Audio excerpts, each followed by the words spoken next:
నమస్తే, నేను Vamsi. Welcome to చెరువు గుండె చెరువు. నీటితో కలకలలాడుతూ కనిపించాల్సిన చెరువులు అక్రమార్కుల చేతిలో పడి ఆక్రమణలకు గురవుతున్నాయి. సాగునీటికి సాయపడాల్సిన చెరువులు కబ్జా కోరల్లో చిక్కుకొని విలవిలలాడిపోతున్నాయి. దాహం తీర్చే చెరువులు అవినీతి అధికారుల ధనదాహానికి బలైపోతున్నాయి. పంటల దిగుబడికి ఊతమివ్వాల్సిన ఆ చెరువులు పాలకుల నిర్లక్ష్యానికి ఆనవాళ్లు లేకుండా పోతున్నాయి. ఉమ్మడి గుంటూరు జిల్లాలో చెరువుల దయనీయ పరిస్థితిపై హెచ్ఎంటీవీ అందిస్తున్న స్పెషల్ ఫోకస్ చెరువు గుండె చెరువు. ఉమ్మడి గుంటూరు జిల్లా వ్యాప్తం కూడా చెరువులు వాటి స్థితిగతులు, అసలు జిల్లాలో ఎన్ని చెరువులు ఉన్నాయి, ఎన్ని చెరువులు ఆక్రమణమయ్యాయి, ఇటుపై ఒకసారి హెచ్ఎంటీవీ ఫోకస్ చేస్తుంది. ఉమ్మడి గుంటూరు జిల్లాలో మొత్తంగా 270 చెరువులున్నాయి. కృష్ణానది పరివాహక ప్రాంతం కావడంతో ఈ ప్రాంతంలో నీటి లభ్యత ఎక్కువగా ఉంటుంది. పంట పొలాల విస్తీర్ణం ఈ జిల్లాలో ఎక్కువగా ఉంటుంది. దీంతో పూర్వకాలం నుంచి పలు ప్రాంతాల్లో చెరువుల ద్వారానే తాగునీరు అందుతోంది. అయితే పట్టణాలు విస్తరించిన కొద్దీ పలు చెరువుల అడ్రస్ గలంతవుతోంది. కొన్ని చోట్ల అయితే గతంలో ఇక్కడ చెరువు ఉండేది అని చెప్పుకోవలసిన దుస్థితి ఏర్పడింది. చెరువు భూముల్లో పెద్ద పెద్ద భవనాలను అక్రమంగా కట్టేశారు. కబ్జారాయిళ్ల దెబ్బకు చెరువుల ఎఫ్టీఎల్ బఫర్ జోన్లు మాయమవుతున్నాయి. చెరువుల కబ్జాలు మాత్రమే కాకుండా జిల్లాలో చెరువుల పూడిక కూడా పెద్ద సమస్యగా మారింది. చెరువుల్లో పూడిక పెరిగిపోవడంతో కబ్జాదారులకు వరంగా మారిందన్న ఆరోపణలు ఉన్నాయి. చెరువుల్లో వెంటనే పూడిక తీయించాలని కోరుతున్నారు. గుంటూరులో చెరువులు, కుంటలు అనేక ప్రాంతాల్లో అన్యాక్రాంతం అవుతా ఉన్నాయి. వాటిని సక్రమంగా పూడికలు తీసి ప్రజా ప్రయోజనాల కోసం ఉపయోగించాలి. చాలా చోట్ల పూడికలు దిగిపోవడం వల్ల నీటి గర్భాన్ని తగ్గిపోయి నీళ్లు అందుబాటులో లేకుండా పరిస్థితి వస్తూ ఉంది. వెంటనే వీటికి పూడికలు తీయించడం ద్వారా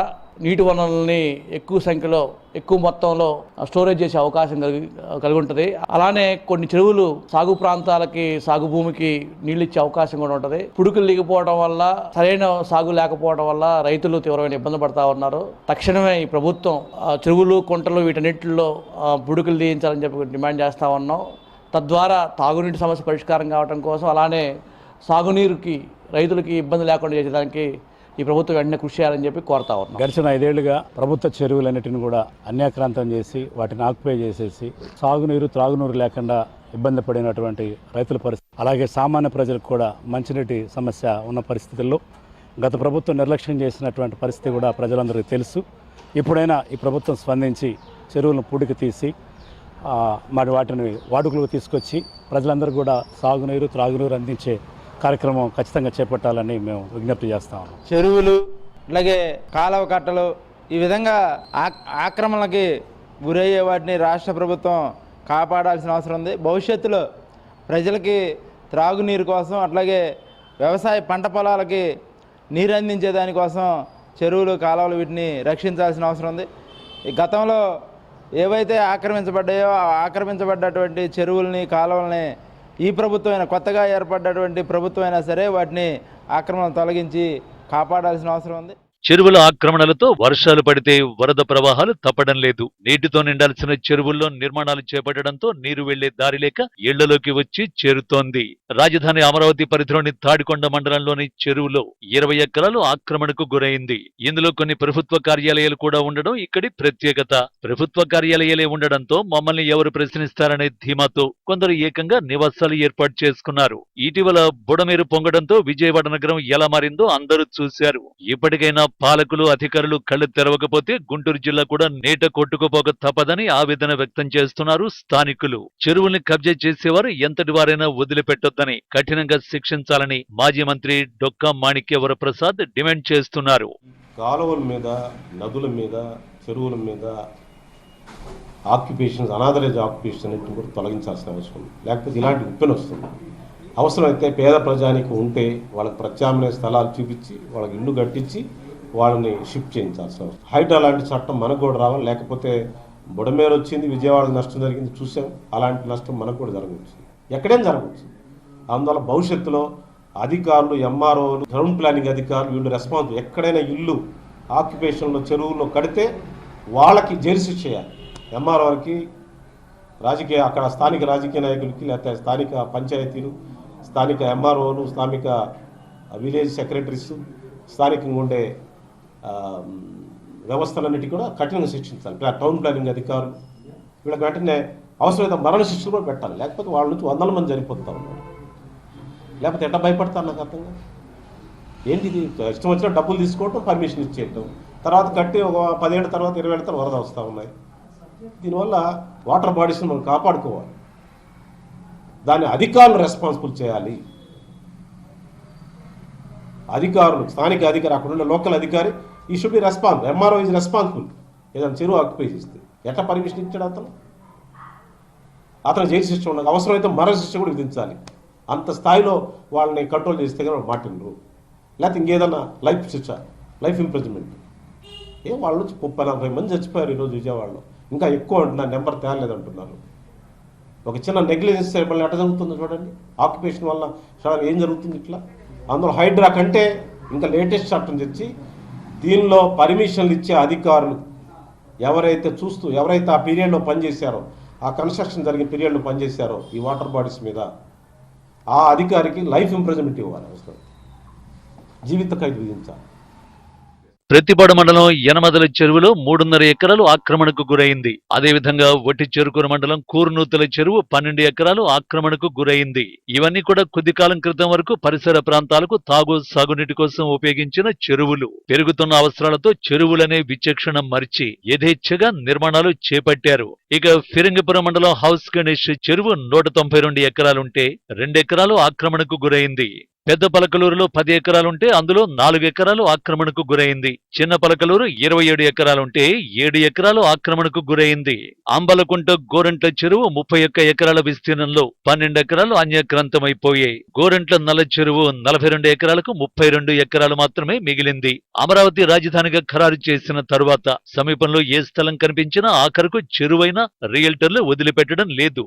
హెచ్ఎంటీవీ ప్రతిష్టాత్మకంగా చేపట్టినటువంటి చెరువులు గుండె చెరువు అనే కార్యక్రమాన్ని ప్రతిష్టాత్మక చేపట్టింది. ఇందులో భాగంగా ఉమ్మడి గుంటూరులో అసలు ఎన్ని చెరువులు ఉన్నాయి, ఎన్ని మైనర్ ఉన్నాయి, ఎన్ని మేజర్ ఉన్నాయి, దాంతోపాటు ఎన్ని ఆక్రమణకు గురయ్యి, ఎన్ని చెరువుల్లో నీటి సామర్థ్యత అంత ఉంది, వీటన్నిటిపై మనతో మాట్లాడడానికి గుంటూరు భారీ నీటిపారుదల శాఖ ప్రసాద్ గారు మనతో ఉన్నారు. ఆయన మాటలో మనం చెప్పండి, అసలు ఉమ్మడి గుంటూరులో ఎన్ని చెరువులు ఉన్నాయి సార్? ఉమ్మడి గుంటూరు జిల్లా అయినటువంటి గుంటూరు మరియు పల్నాడు, ఈ 2 జిల్లాల పరిధిలో ఇరిగేషన్ డివిజన్ గుంటూరు కింద పల్నాడు జిల్లాలో 226 చెరువులు, అలాగనే గుంటూరు జిల్లాలో 44 చెరువులు మైన్ ఇరిగేషన్ కింద ఉన్నాయి సార్. ఈ మైన్ ఇరిగేషన్ అంటే కంప్లీట్గా ఇరిగేషన్ డిపార్ట్మెంట్కి సంబంధించినవి. వీటికి సంబంధించినటువంటి బాగోగులు ఆయకట్టు అంతా కూడాను మనకి ఇరిగేషన్ స్టాండర్డ్స్ ప్రకారం మనకి మెయింటైన్ చేయడం జరుగుతుంది. తదుపరి పంచాయతీరాజ్ డిపార్ట్మెంట్ నుంచి వచ్చినటువంటి 100 ఎకర్స్ లోపల ఉన్నటువంటి ఆయకట్టు ఉన్నటువంటివి పంచాయతీరాజ్ డిపార్ట్మెంట్ వాళ్ళు మెయింటైన్ చేసిన చెరువులను కూడా, వివిధ గ్రామాల్లో ఉన్నటువంటి చెరువులు కూడా మనకి హ్యాండ్ ఓవర్ చేయడం జరిగింది. వాటికి సంబంధించి మనకి గుంటూరు జిల్లాలో 35 చెరువులు, మరియు అలాగనే పల్నాడు జిల్లాలో ఉన్నటువంటి వివిధ గ్రామాల్లో 73 చెరువులు కూడాను మనకి స్వాధీనం చేయడం జరిగింది. ఈ స్వాధీనం చేసినటువంటి చెరువులకి ఒక సమగ్ర ప్రణాళికను రూపొందించి, మరి నీటి వనరులు ఈ విధంగా ఇప్పుడు మనం భారీ వర్షాలు, ప్రకృతి విపత్తులకి సంబంధించి అనేక చెరువులు కూడా ఇబ్బంది పాలయ్యాయి. ఎందుకంటే ఆక్రమణలో కొన్ని చోట్ల ఉండడం, మరి కొన్ని చోట్ల మరి చిన్న రిపేర్లు, మరి వర్షాల వల్ల దెబ్బతిన్నవి కూడా, పాతవి కూడా మరమ్మతు చేసుకోలేకపోవటం, దీనివల్ల ఏంటంటే మనకి మేజర్గా ప్రజలు కొంత ఇబ్బంది పడడం జరిగింది. వీటన్నిటినీ కూడాను మనం ఎరాడికేట్ చేసి ఒక సమగ్రమైనటువంటి ప్రణాళిక రూపొందించడం కోసంగా ఎక్కడైతే మనకి చెరువులు ఆక్రమణలో ఉన్నాయో ఆ ఆక్రమణలో చేసినటువంటి చెరువులన్నింటినీ కూడా మనం ఇరిగేషన్ డిపార్ట్మెంటు, రెవెన్యూ డిపార్ట్మెంట్ వారి సహకారంతో కూడాను గుర్తించడం జరిగింది. ఉన్నటువంటి చెరువులను రక్షించుకోవాలి, ఉన్నటువంటి కాలువలను రక్షించుకోవాలని చెప్పేసి కూడా నీటిపారుదల డిపార్ట్మెంట్ ప్రసాద్ గారు చెప్తున్నారు. కెమెరామెన్ అనిల్తో నరసింహారావు, హెచ్ఎంటీవీ, గుంటూరు. గుంటూరు జిల్లా కేంద్రంగా ఉన్న గుంటూరు నగరంలో భాగంగా ఉండే నల్లపాడు చెరువు 73 ఎకరాలు ఉంటే అందులో 30 ఎకరాలు ఆక్రమించుకుని ఇళ్ల నిర్మాణాలు చేపట్టారు. చెరువు ఆక్రమణలపై స్థానికులు ఎన్నిసార్లు ఫిర్యాదులు చేసినా అధికారులు పట్టించుకోలేదు. నల్లపాడు చెరువు ఎత్తులో ఉండడం వల్ల దిగువ ప్రాంతాలకు గ్రావిటీ ద్వారానే నీళ్లు అందించొచ్చని, ఈ చెరువు నిండితే చాలా గ్రామాలకు సాగునీటి అవసరాలు తీరుతాయని స్థానిక ప్రజాప్రతినిధులు కోరుతున్నారు. ఇప్పటికైనా చెరువును కాపాడాలని కోరుతున్నారు. చెరువు ఒకటి మేము ఫస్ట్ నుంచి చెరువు అభివృద్ధి చేయమని, చుట్టూ ట్రాకింగ్ వాళ్ళు కట్టమని, దాన్ని పూడికి తీయించమని. ఎన్నిసార్లు పేపర్ పెట్టినా అది బడ్జెట్ పెద్దది, అది దాన్ని ఎక్కువ బడ్జెట్తో కూడుకున్నది, తర్వాత చూద్దామని చెప్పేసి పెండింగ్లో పెట్టారు.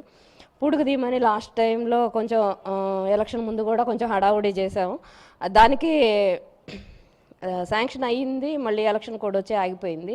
పూడికి తీసుంటే కొంచెం బాగుండేది స్టోరేజ్ చేసుకోవడానికి. కానీ 90 ఎకరాల చెరువు, అది కొంచెం ఏరియా కొంచెం కలుపుకోవడం వలన ఇప్పుడు 80 ఎకరాలు అట్లా ఉంది. పొలం కానీ ఇళ్ళు కానీ కొన్ని ఆక్రమణలు అయిపోయినాయి. అవి కాక మిగిలినవైనా చేసుకుంటే మనకి అభివృద్ధిలోకి ఉంటుంది.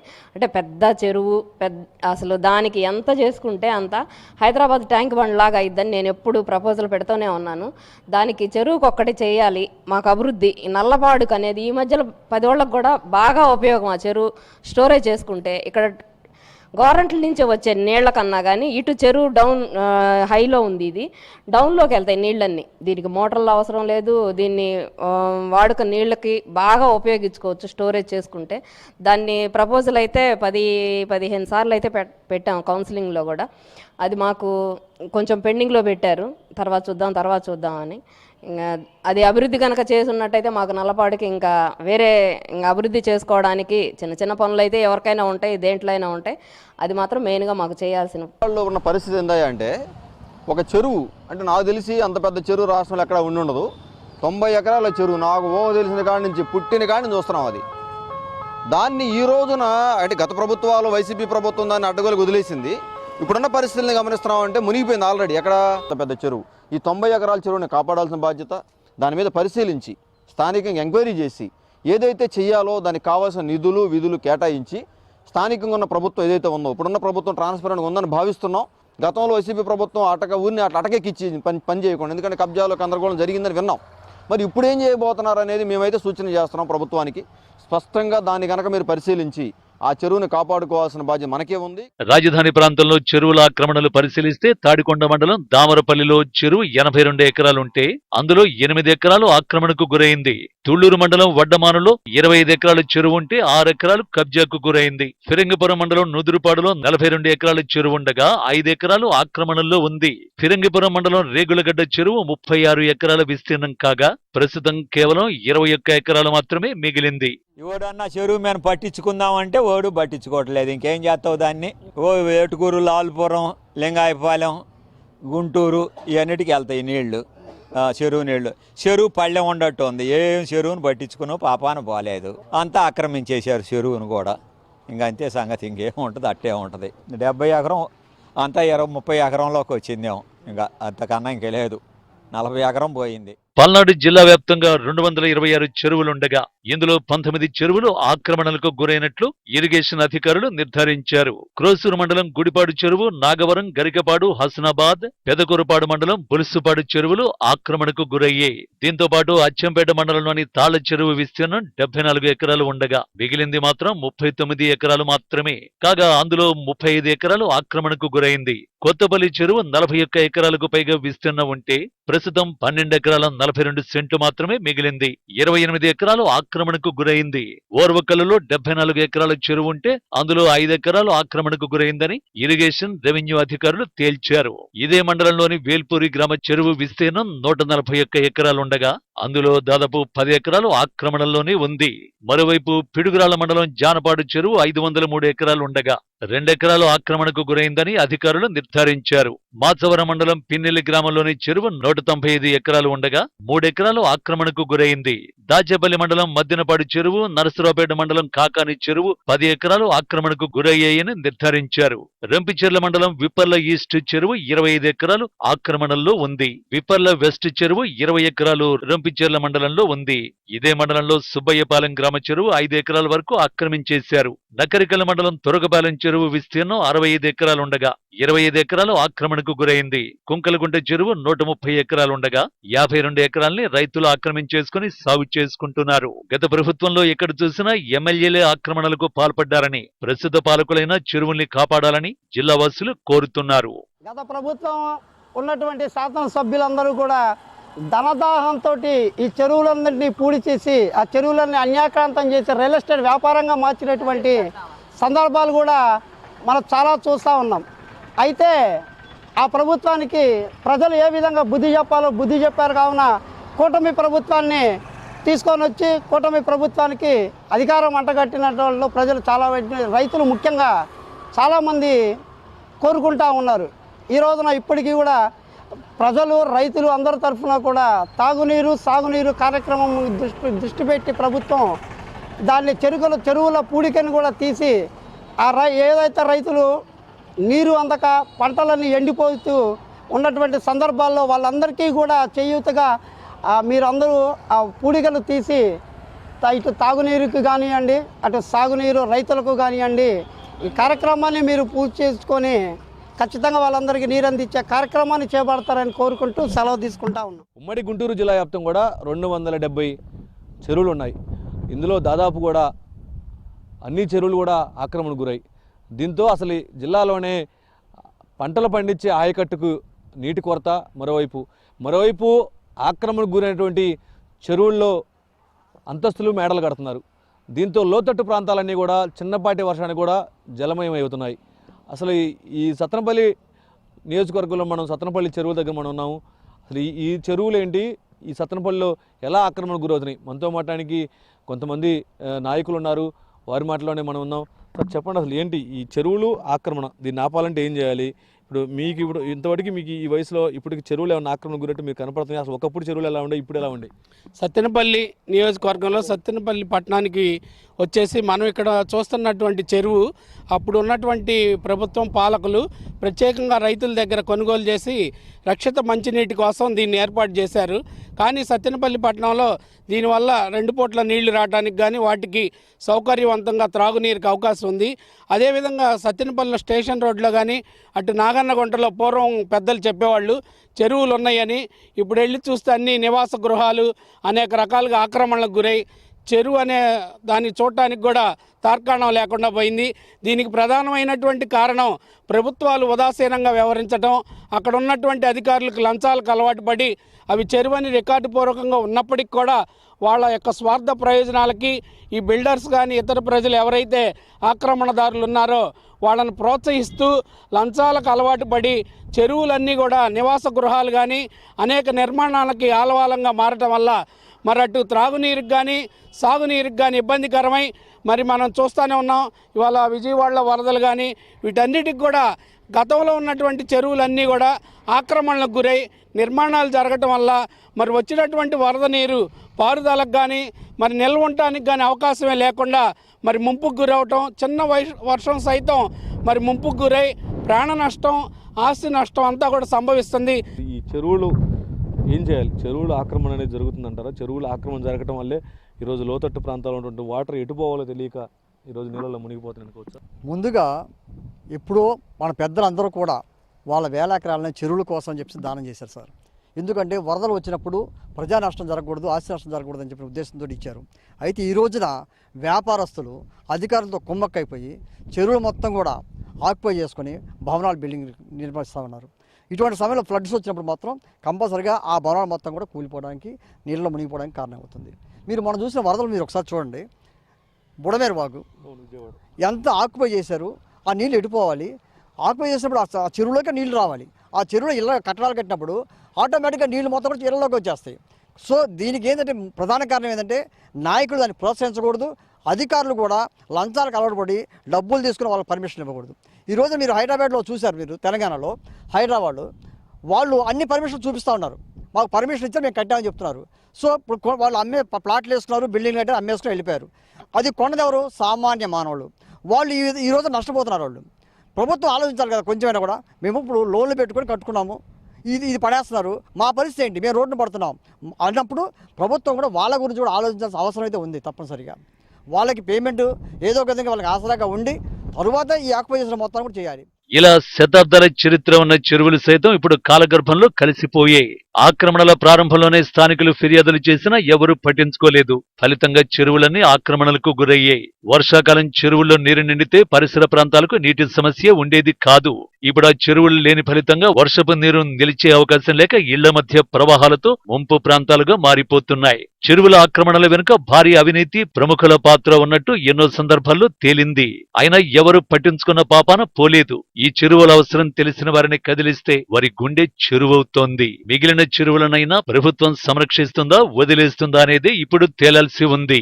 చెరువుల ఆక్రమణలపై ప్రభుత్వాలు ప్రత్యేక దృష్టి పెట్టాలి. దాంతోపాటు ముఖ్యంగా అధికార పార్టీలో ఉన్నటువంటి నాయకులకు కానీ అధికారులకు కానీ రియల్ ఎస్టేట్లకు కానీ చిత్తశుద్ధి ఉండాలి. ఏదైనా పనిచేస్తే మాత్రం. కానీ ఈరోజు చెరువుల్ని ప్రతి ఒక్కరం కూడా కాపాడుకోవాలని చెప్పేసి కూడా పదే పదే చెప్తున్నారు. కానీ ప్రభుత్వాలు కూడా ఆ దిశగా అడుగులు వేయాలని చెప్పేసి కూడా హెచ్ఎం టీవీ కోరుకుంటుంది. కెమెరామెన్ అనిల్తో నరసింహారావు, హెచ్ఎం టీవీ, గుంటూరు.